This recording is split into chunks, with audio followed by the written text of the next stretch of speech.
everyone. My name's Sarah Cross. I'm from Cross Success Coaching, and I'd like to thank you all for coming along today to have a little talk about how to grow your sales all year round without discounting. So, hands up here, anyone who's ever felt frustrated with trying to get continuous easy flow sales all year round. You raise your hand up high so I can just have a little look, right? I'm seeing a lot of hands. Okay, so we're all in the right spot then. In terms of finding out a little bit more about what we can do to try and minimise that, and I'm going to be sharing some strategies with you today and some ideas that I'd like you to sort of be able to implement and take away and use them in your business. So I'll tell you first of all a little bit why I'm standing up here today talking to you about my story.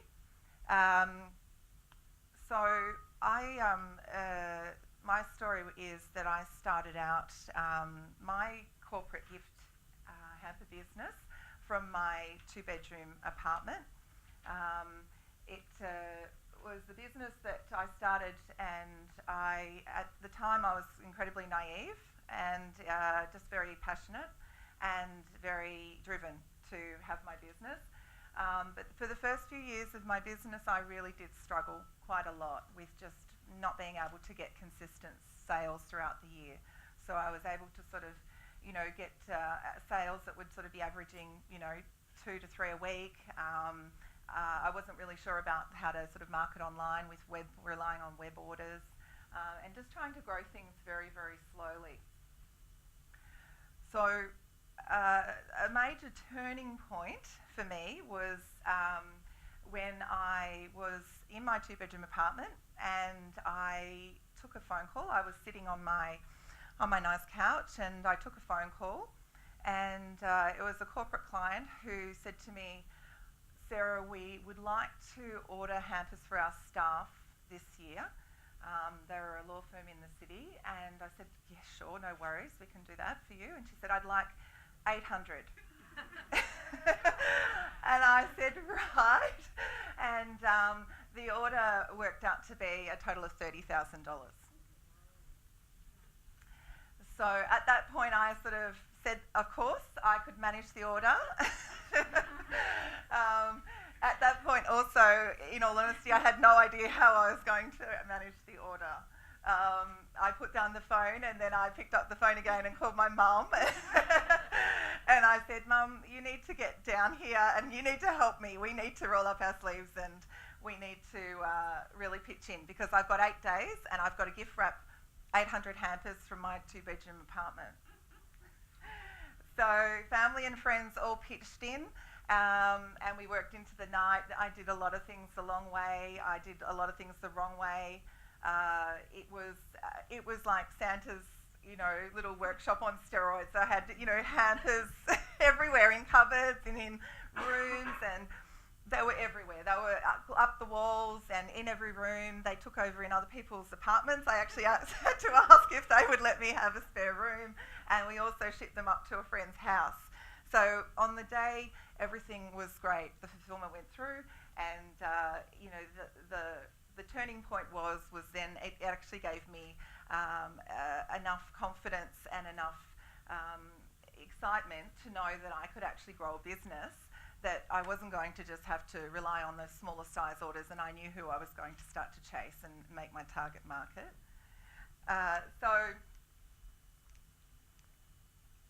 We're going to talk about the sales, and now, how many of you sort of have found that at times you just really don't know what to do other than discounting to move stock, especially if you've got a shelf life product? I'm not sure if anyone here has a shelf life product, so there's even more urgency to make sure that you're not actually then writing off stock because it's going past its use by date. Is there anyone in here that has any problems with that? Anyone here that discounts to move their stock?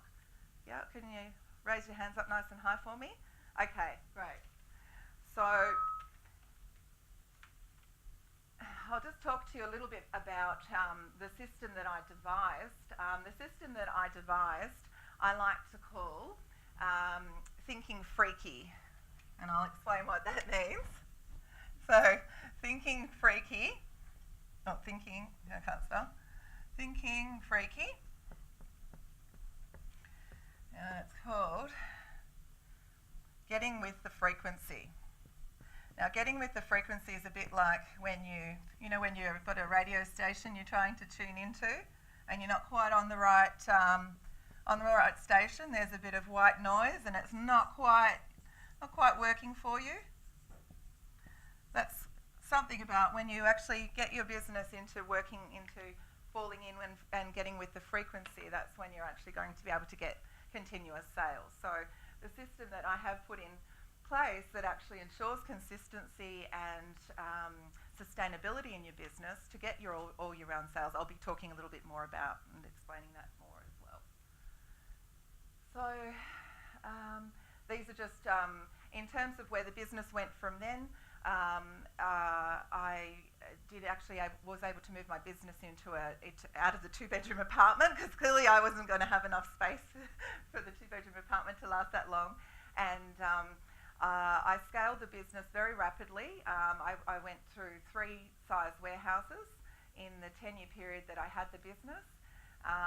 These were fantastic, getting these types of features. The reason I'm showing them, the one in the middle, that actually came out just in December. That was a feature that I think we sort of had put out a feelers to ask if we could get some exposure, and they wanted to talk about women in business. And that feature, there was $16,000 worth of sales just that day that featured in the paper. So that wasn't paid advertising. It didn't cost me a thing, but. And I was, I made finalist in the Telstra Business Women's Award, which was, a really fantastic process to be in, and also to profile your business as well. So, where do you start? So, we have established that everyone here has said that they have, had to discount before in their business to be able to sell their stock and move your packages. So that's what we're going to be talking about, and without having to resort to discounting. So you're also here in the right place today if you want to know how to raise the average sale. So we'll be talking a little bit about packaging up the right bonuses so that you can actually increase your sales. And in terms of Christmas alone is obviously everyone's peak time. So we'll be covering about, sort of tapping into those bigger orders, those bigger sort of size orders as well. So a $30,000 order, I mean, what would that mean for you if you were to sort of land something in, even a $10,000 order or a $15,000 order, and you knew that was coming in continuously all year round? Everyone's sort of nodding their head going, it would be nice. So I'll be sharing how I developed that system, the in the trenches system, and packaging up and using smart selling incentives in order to create the value. And I'll just explain a little bit about that system before I move through, just to explain to you. So with the system that I was talking to you about was you've got your products. And you've got your clients. So you can choose to sell.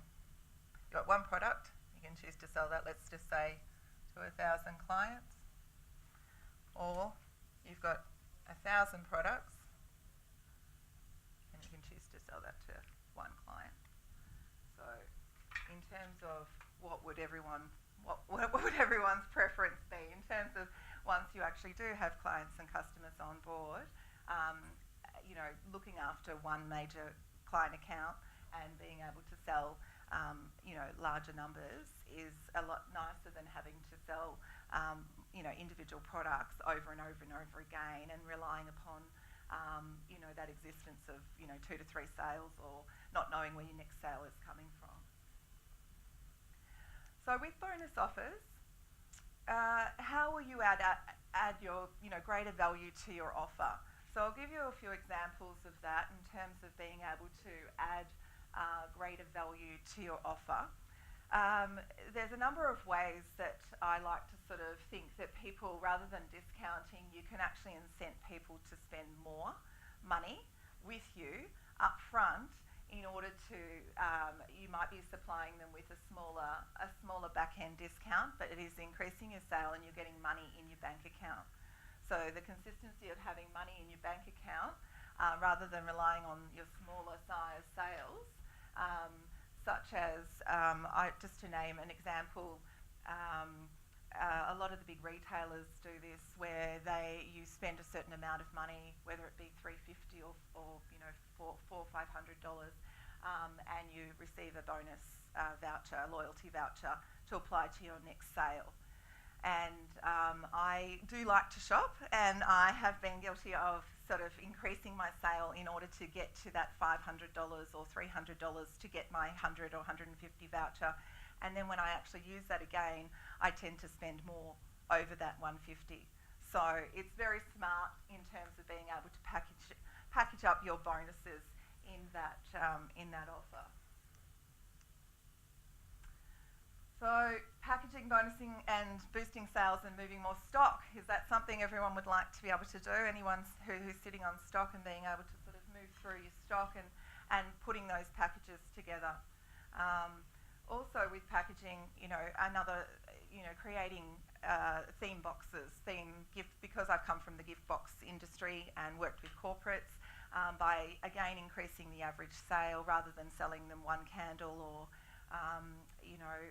whatever the item might be, you can actually create a nice gift box. So you're going to actually be able to raise that average price up to $100 or $150, whereas they might have only spent something smaller. So this is a client here. This is just in terms of packaging up items so that they could basically raise their average sale. So most of their products there sort of start around the $80 to $150. So she was able to increase her sales, her monthly revenue by 70%. So just experimenting with creating different kinds of packaging prices. I mean, it's sometimes not something that your customers might even think about. Florists do it all the time. They arrange beautiful bouquets that range up to sort of $100 rather than someone buying a single bunch of flowers. They'll put together something or customise something for a customer so that they can actually have something in for that. It can be personalised for the recipient. And you end up spending $70, $80 on a bouquet, whereas as opposed to $20 on a bunch of flowers. So in terms of moving more of your stock, using these smart selling strategies, the bonuses, which is the loyalty bonus that I mentioned, which is has to be really relevant to your offer. I don't believe you can just kind of throw in something that is not applicable at all to what you're selling just because you need to move it. It has to actually relate to what you are actually wanting to incent them to buy. And in terms of free shipping, there's a lot of people that when you spend to the value of $150. If anyone here has anyone got any online stores? Any giftware stores? Yep, 2 people, 3. Okay. So free shipping is also another really great incentive in terms of a bonus item or a credit towards a bonus credit towards their next purchase. I did notice something that was quite clever done by, it was the Crabtree and Evelyn store, where they had a special, they didn't actually advertise it. The lady came up to me in the store when I was shopping and said, today we've got a special on where if you spend $80 in store, we have a range of really beautiful hand lotion or hand wash, which was priced at around about $40, and you could pick it up for, I think it was like $15, which I of course did because it would then actually mean that I could use it as another gift as well when I wasn't having to pay the full retail price. It also meant that they might have actually been needing to move that stock that might have been sitting there, And so they were also raising their price of their sale and also moving stock at the same time of perhaps slower stock that you've been sitting on that you need to move along to make way for, you know, your nice new stock. So that's really about increasing your customer spend, and we've talked a little bit about the gift with purchase as well. That's another one. Has anyone done that? Any type of gift with purchase? Yeah. Okay. And how's that worked for you? Not too bad. Yeah. Yeah. Yeah. Okay. Yeah. So this here is one of my clients who I work with. So I predominantly work with giftware, and because of my background in the giftware industry, I predominantly work with people who are wholesaling, people who are selling online gift stores, people who are also selling gift hampers as well. So this is an upsell. This is also another really great way of being able to, in addition to your bonus offers and packaging up to get your higher price of your average sale. This is also another promo that we put together. So she does the lovely Springbok hide bags. And what we found was that her average sale on her stand at the over at the Life and Style averages around about sort of $400 to $450.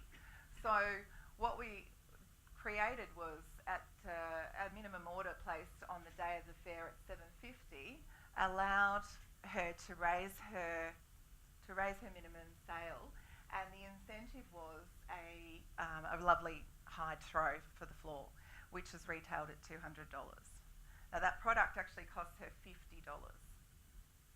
So someone who might have ordered up to $500 or $600, they're going to go a little bit extra to get something valued at $200, which they could then sell in store, or they could keep themselves as a gift that they're going to be able to use. And that actually works really well. Is there anyone here who's an exhibitor that's in the room? No? Okay. Anyone here who manufactures or wholesales? No wholesalers? Okay. So I'll talk a little bit about the corporate clients and getting larger sort of scale orders as well. That also, comes to sort of down to moving more products. With the corporate gifting business, going after the corporate volume sales, I mentioned before, it allowed me to have that consistency throughout the year, so that I didn't actually need to be relying only on Christmas sales. So I actually knew what was coming through the door. I could then scale my business to bigger scale warehouses and put on staff. It allowed me to be able to work a 4-day week, take a holiday overseas for up to 4 weeks. It really, it gave me, I was not on that cash flow roller coaster, which everyone in the gift industry would know really well about, is that there's lots of cycles throughout the year where there are key times where people will buy, and then there's some very low times as well.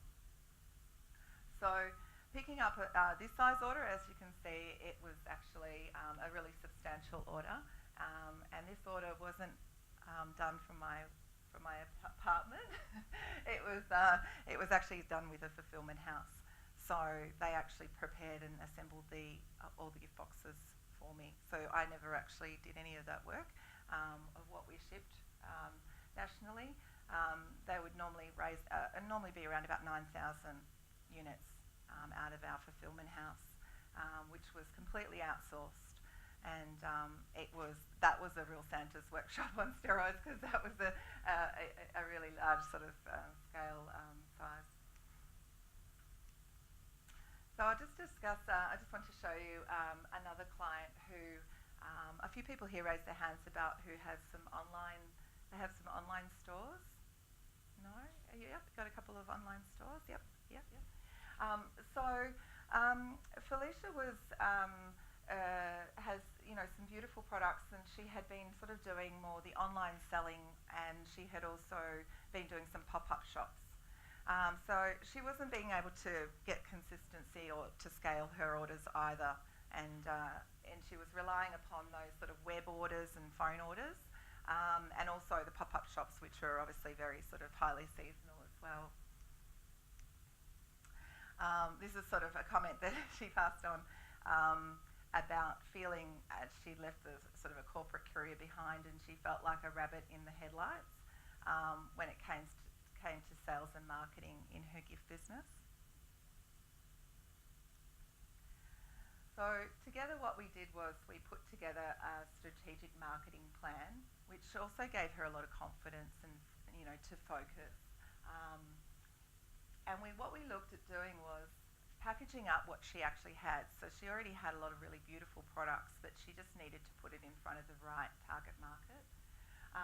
And with a sort of a targeted market, what we were able to do was package up more theme boxes.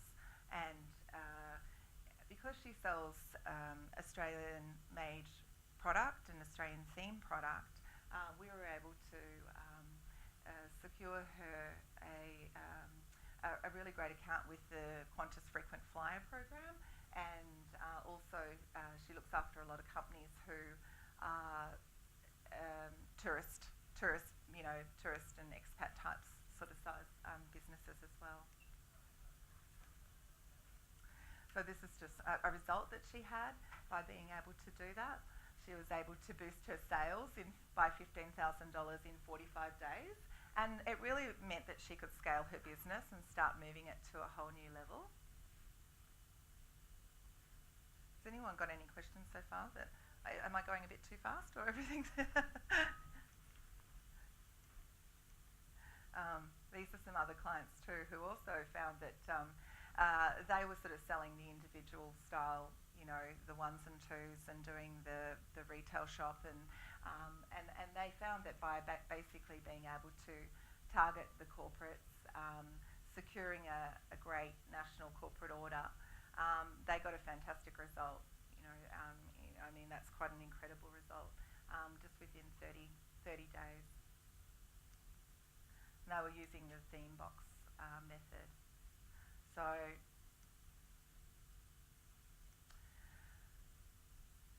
So for today, I have a little gift for everyone, something that I know we've only sort of got an hour, so I'm sort of conscious I am not able to go really sort of, you know, deep in terms of explaining.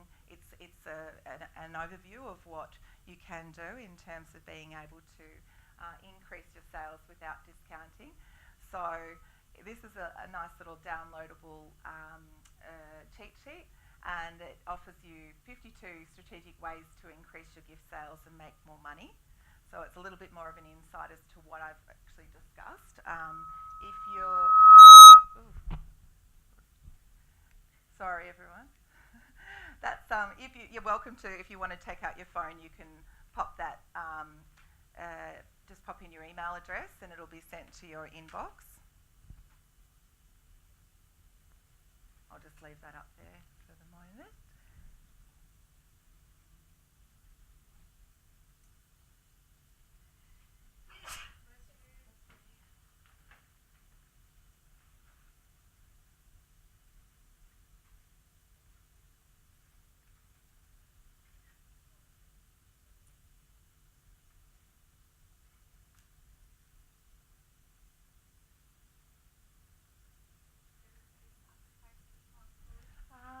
I think you can do it in lowercase as well, yeah.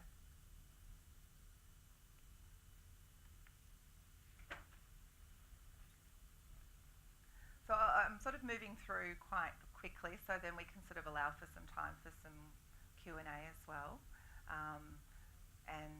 Because I want to be able to sort of offer you guys value so that you've got something that you can take away, and so we can have a little chat about some questions that you might have that I might be able to offer you some ideas and some advice on.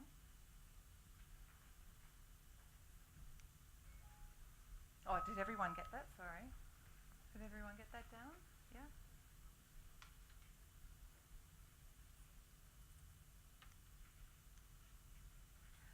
So, what about you? With the system that I've created here with getting with the frequency, that it's what I was mentioning before, how we can actually increase our sales without discounting by packaging, by using smart incentives, and by using bonus upsells as well in your store. or online, and I'll go into that in just a little second. So let's open up for a few questions. Perhaps you can. Has anyone got a question that they'd like to ask me in regards to what I've talked about with the smart incentives?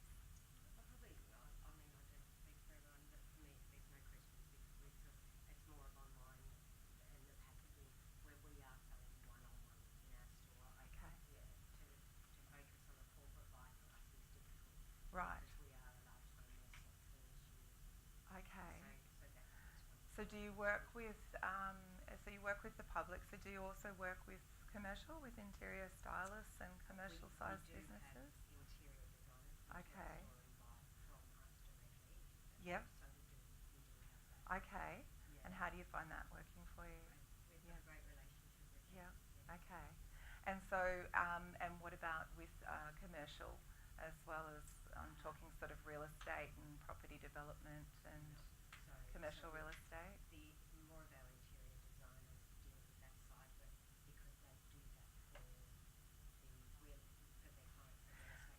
Right. Okay. Sure. So, in terms of being able to package up your items from more than one, does the theme style boxes work for you? Have you tried doing that?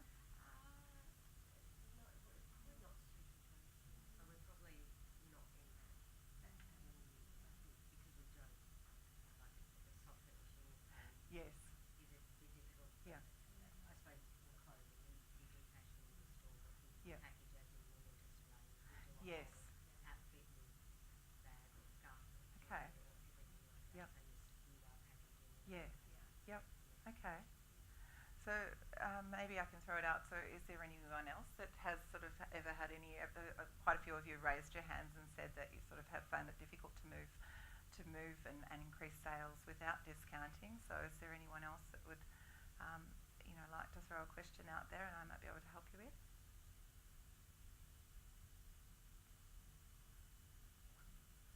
Can I ask you what your product is, what you're selling? I'm yet to have a product. I'm in the process of setting up a new business in the Ah, line of giftware.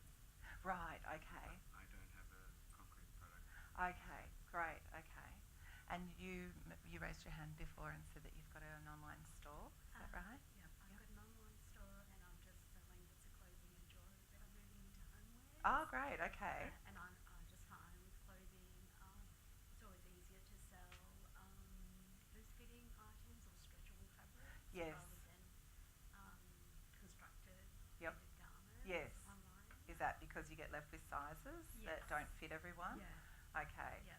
Yeah. So, you may have had a good season, but then when you add up what you're left with, it's like, damn. Yes. Okay. But I've kind of learned. And have you ever used any of those sort of incentives to increase your sales? And has that worked for you? Yes, I tried to give away free shipping or incentives sell over $100. Yes. And get, $30 off next purchase. Okay. Yep. So like a bonus voucher for them to put Yep. towards their next purchase. Okay. Yep. Okay. Just to keep getting them coming back. Coming back, yeah, for the loyalty. Has anyone else experienced that? Can I ask you what you're currently selling? Well, new to business, but we're just bringing the VIP system where if you spend over a certain amount, you'll get credit for the next. Great. Okay. That's fantastic. We also have a line, so we're vintage garden gifts, so we often have potted colour. So in order to move the plants that do have a very short shelf life, we'll offer discounts for buying multiple. Oh, great. Okay. So you're sort of already adapting some of these systems, and how's that working for you? It's a small town, so we've got a lot to learn about how we can increase sales. Yes. I'm particularly keen to Yes. find out a bit more about Yes. what other systems we can use. Yeah. Okay. All right. That's great. And anyone else? I saw you nodding your head quite a bit throughout. Tell me what your product is that you've. I don't know how it applies to me. I've actually got a bakery, Okay. but I've gone into homewares the last 18 months. Oh yes. But Okay. there's just a few things that haven't moved in the homeware. Okay. And even at Christmas, I sell a lot of label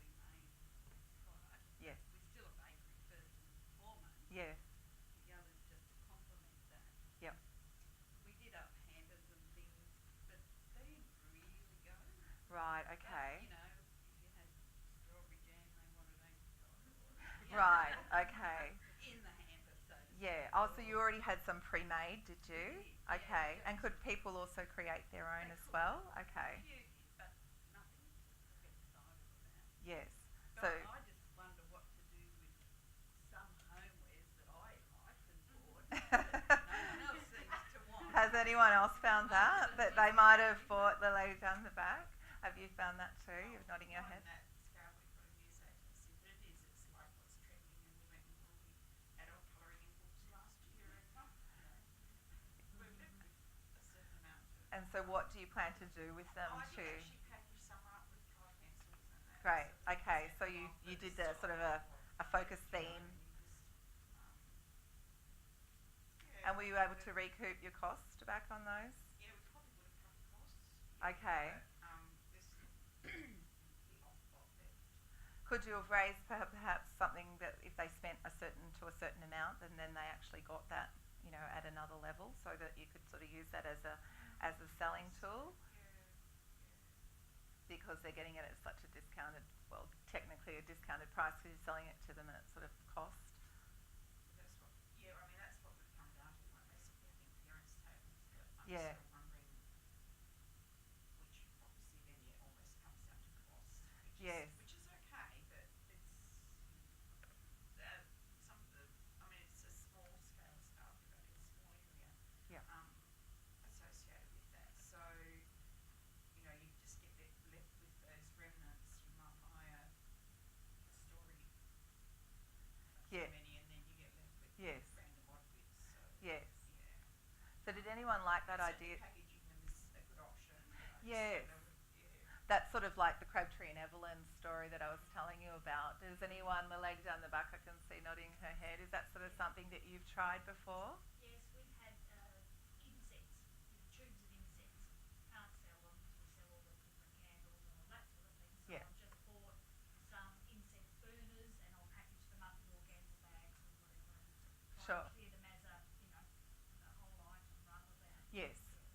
small item. Yes. The best thing we found was we were having a lot of trouble with people expecting us to discount everything. What's the best price you can do on that? What's the best price? We're not actually People are actually bartering with you. because they were different items, and we do a lot of custom made products as well, curtains and furniture and things like that. Yes. So they thought because we were sort of a little bit negotiable on that, we Ah. were negotiable on the homewares in the store, Right. which wasn't the idea. So we introduced a rewards program just for the homewares in the store. Great. So therefore, that takes out, you can either have a little bit of discount or you can have it on your rewards, which goes to a bigger discount at the end. So Okay. that stopped a lot of that. So that was sort of like a loyalty rewards program. Loyalty rewards program. And how did that work for you? Great. That stopped all of that now because it's like, well, we can take a little bit off, but then it's not going to go on your rewards, or you can the carrot at the end is a lot Yes. better than that. What sort of product do you sell? Oh, we did homewares, Homewares. lamps, cushions, throws, Okay. table runners. But Yep. our main business is curtains and blinds and upholstery. Right. That's our main business, but we've got the shop too. And did you see any increase in your sales or loyalty, customer loyalty, by Yes, putting that yes, program in yes, place? and birthday rewards program too. So if they put in their email address, That's a good people one. get Yes. the birthday email, which isn't a free product. It's just a voucher off of something that they want. Great. Okay. Has anyone else done anything similar to that they've found that has worked for them, or that they think about doing that perhaps? As you're currently doing. Got to get the resources to Yeah. do that. Yeah, to put it together and to manage it as well. Have you got a system to put in place to put? Okay, a software system. Yes. Yeah. Okay. May I ask, sorry, because I struggle with mine, setting up some sort of system, so I'm curious. Zero. Zero. Yes, I think It's Zero's free, a little bit almost free.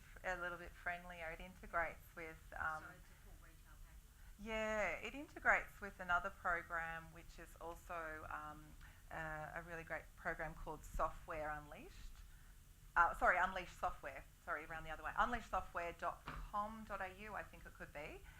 So anyone who's sitting on, who carries stock, whether it be wholesale or retail, it integrates too with your website. So if you're making web sales, and it also integrates with Xero.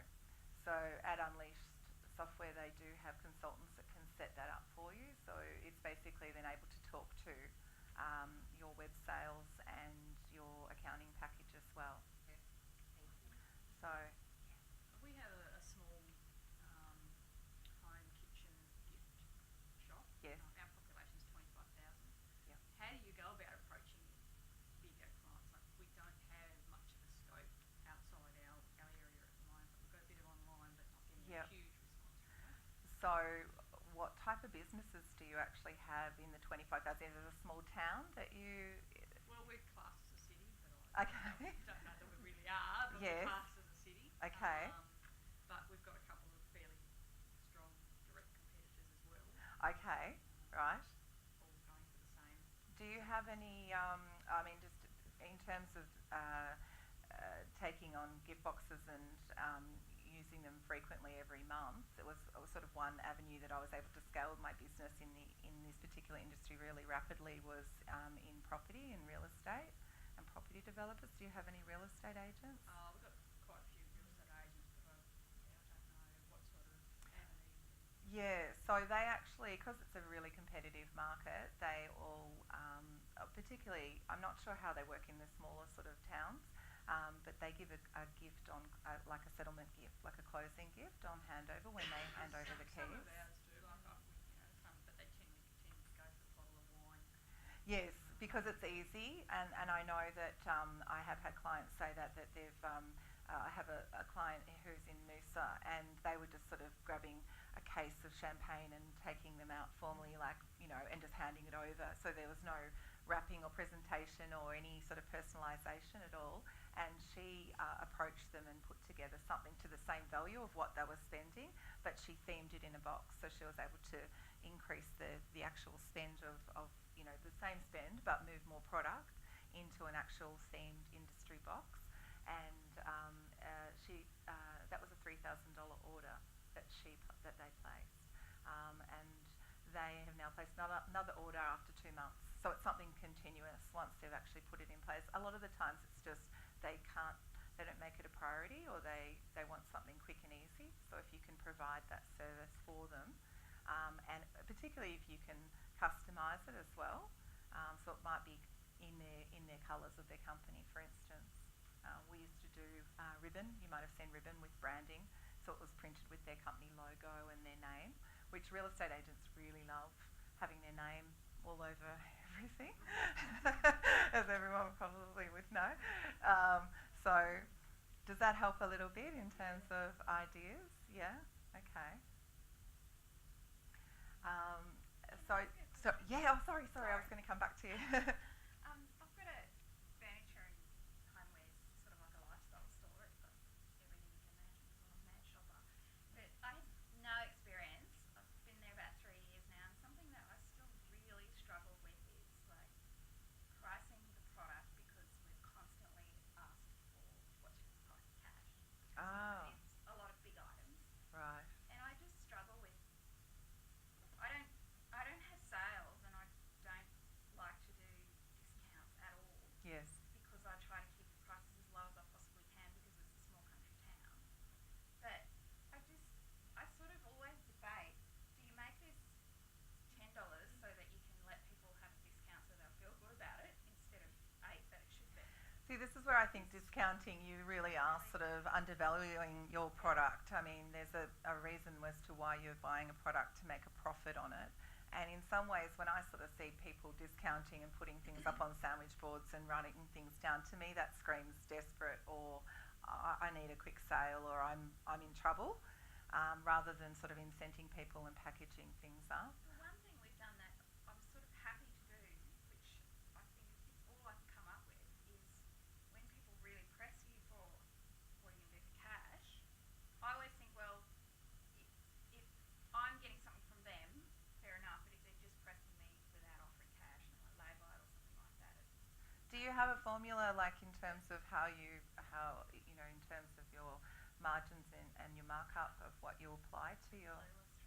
Okay. But what We need to started talk. with is a voucher instead of a discount. Yes, So, okay, yes. well, this is $600. What do you do for cash? Well, I'll give you a $50 gift voucher. Exactly. That's about all So- I can come up with. Visit to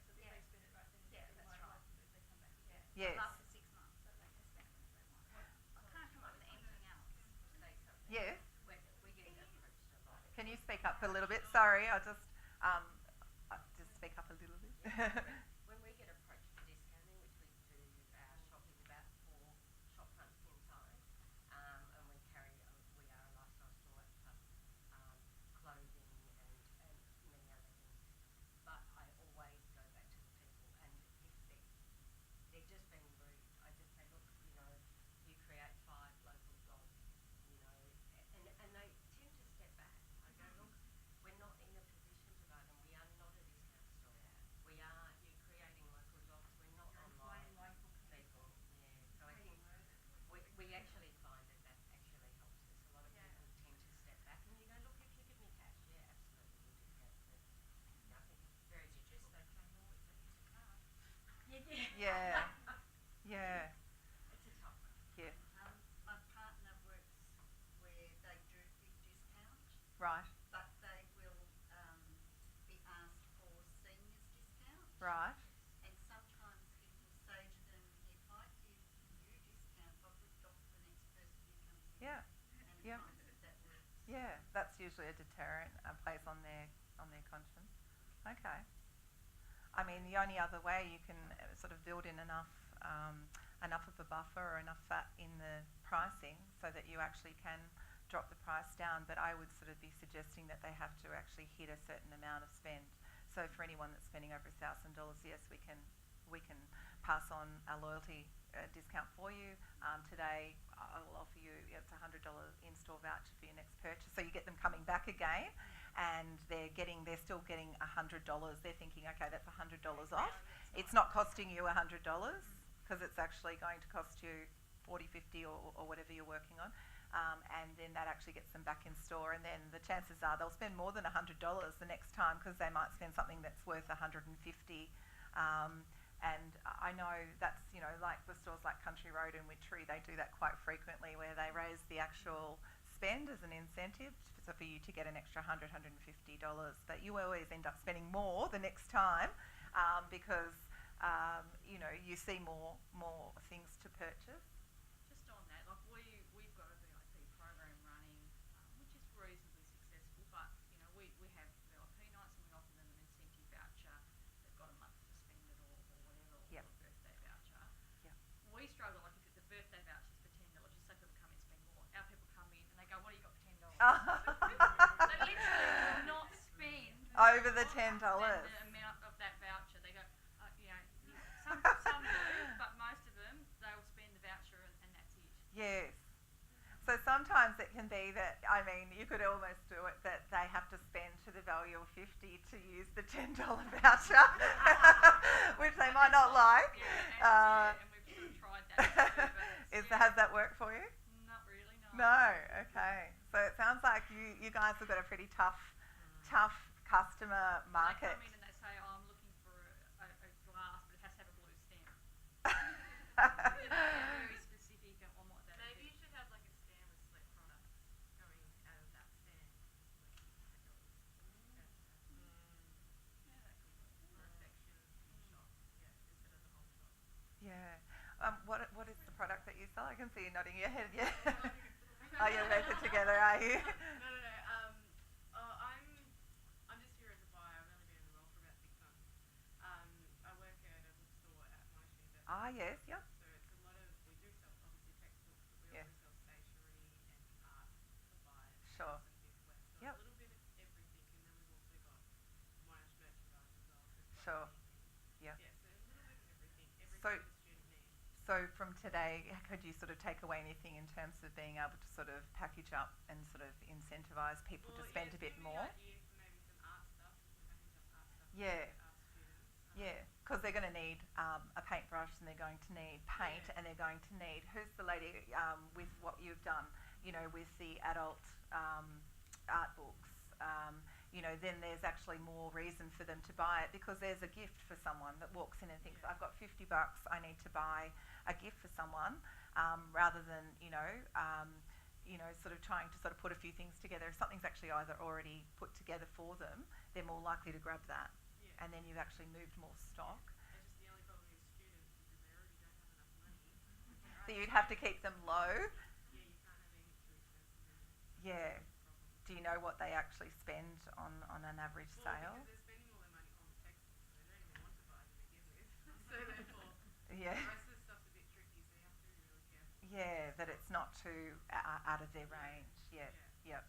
Okay. Yes. Just a suggestion, we usually get asked by the local schools when we go give donations for quiz nights and fundraisers Yeah. and that sort of thing. So Absolutely. Does everyone else have that? Everyone else is nodding as well. yeah, just to get rid of stuff that we do. Yeah.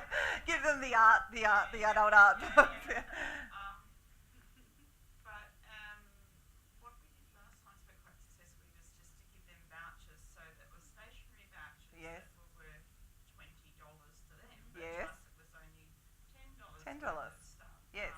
It also brings them in the shop.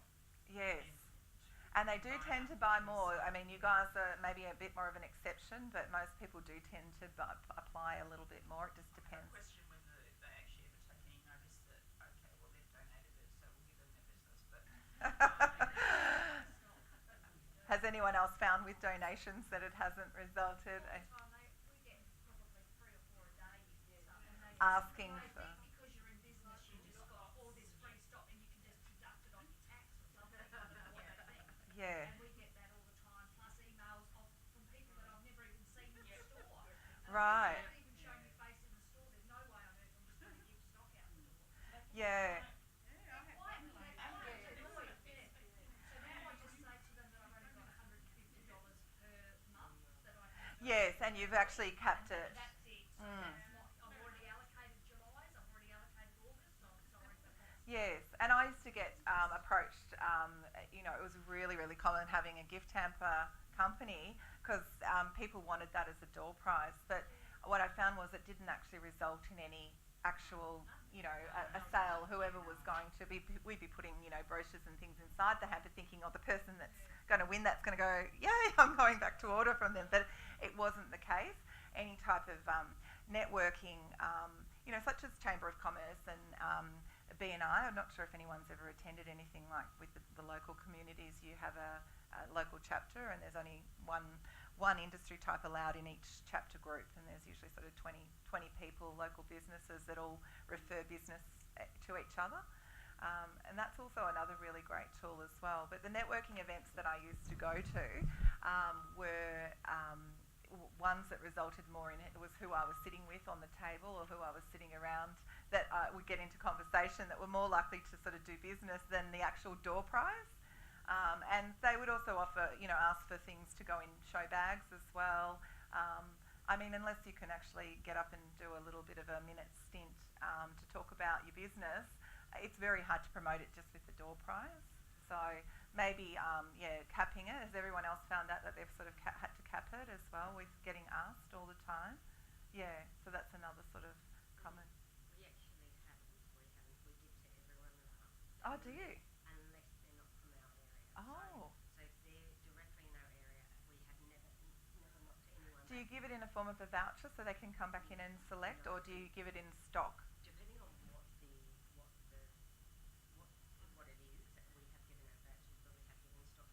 But one thing I do ask them is on social media, they have to like it. Okay. So that results in. Yeah, that's a good one too. We actually get, so that is a proviso. So we are happy to donate, but you need to like, so you find multiple. You Yes. might get 5 or so, but then of course it snowballs on. Yeah. So when we go on sale, which is twice a year only, then that goes out to that group as Yeah. well. So, and Yep. then, so And have you found that that's increased your business, or have you been able to track that? yes, I have. Okay. So I found that has made a difference. So instead of just as you said, as a hamper coming, and you tend to not get anything. But I do believe we actually have had customers come Yes. and come to our sales because Okay. Yeah, because you're growing your database, your list of customers at the same time, so you can market too. Yes. May I ask a question? Yeah. We don't fit into any of these categories if anybody's spoken today, so I need to ask the question. Yeah, absolutely. We don't have loyalty programs, we don't have repeat customers. Okay. We're in tourism, so Okay. 99.95% of our customers are coming from either interstate or overseas, and we are China ready, so we understand that market Yeah. very well. Yeah. There's a lot of courses that's our new In what? market. Sorry. China ready. Right. So, Oh, China ready. yeah. Speak English, they Yeah. just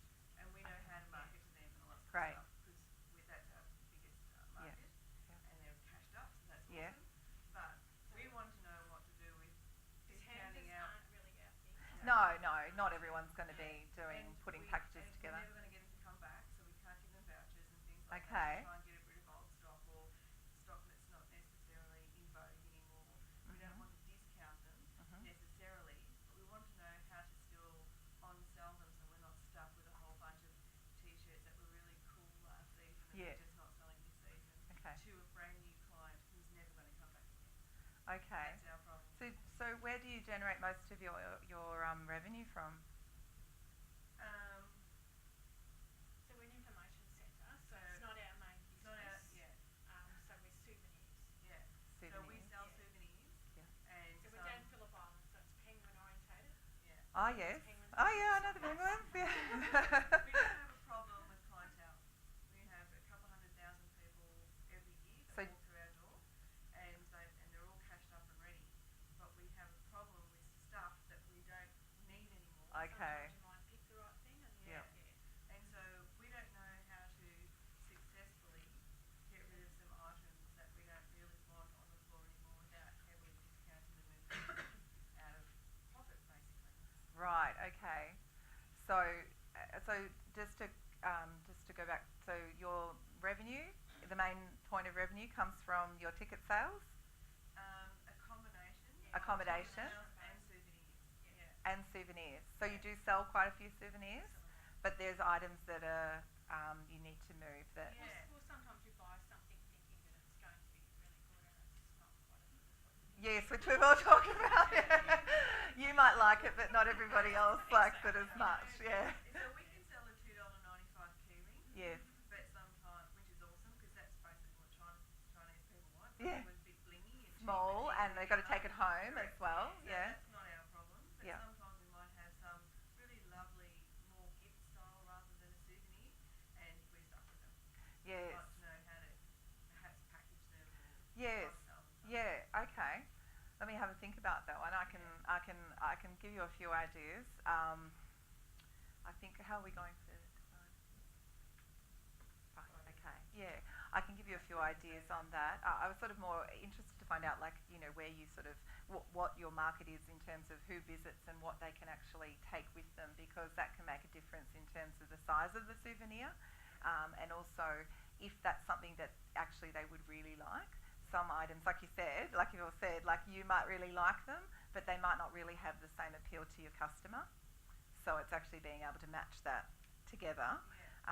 And I guess there's always, you know, incentivising them with, you know, pushing some of the older stock through for them to buy. But to me, it doesn't sound like it's going to be always the case, because they only want the sort of smaller size trinkets. Yeah. Okay. Has anyone got any other questions that they want to run past me right now? You don't have to all do it in the group, that's okay. What I'm offering today is for everyone that's been here, is as part of Read, as a limited offer, today you can get with me, can put in place a strategy that's customised for your business. So we can go into a bit more detail. If it's not something that you wanted to sort of discuss openly now, I'm happy to do that with you over the phone and have a session. Now it is a little limited. I've got about 7 spots that I can actually open up for the Read members, and it's just a little little gift that I'd like to pass on to you. So you can come up and have a chat to me at the end. And I'd like to thank you all for coming along today. I hope that you all got something from it, and it's really good to be able to sort of find out what's going on in the industry and ask, you know, what other business owners are also, everyone's always got something that they're sort of, you know, working on and to improve. So I'll be up the front if you want to come and have a chat to me. Thanks for your time. Thank you.